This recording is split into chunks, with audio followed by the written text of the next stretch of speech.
আপনাকে ঘুষপেটিয়া যেই মুখে শুভেন্দু অধিকারী বলছে মমতা ব্যানার্জি চাইলে ওই মুখটা আইনের দ্বারাই বন্ধ করতে পারে, কিন্তু কেন করছে না? ও যদি বন্ধ করে দেয় আপনি আতঙ্কিত হবেন কি?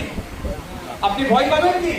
আপনি ভয় আর আতঙ্কিত না হলে তাহলে তৃণমূল তো ভোট পাবেন। ভাঙড়ের কথা আমি বলছি না, ভাঙড়ের কথা আমি বলছি না। 2021 সালে বিজেপি চলে আসবে, এনআরসি সিএ করে তাড়িয়ে দেবে, এরপরও আমি 26,151টি ভোটে জিতেছি।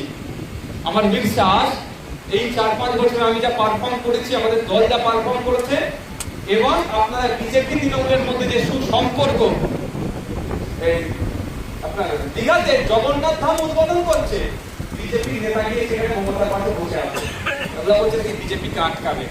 যে হয়েছে আমার বিশ্বাস 2026-এ আপনার আইএসএফ খামচিহ্নকে এর ডবলে মার্জিনে পাঠাবে বিধানসভা।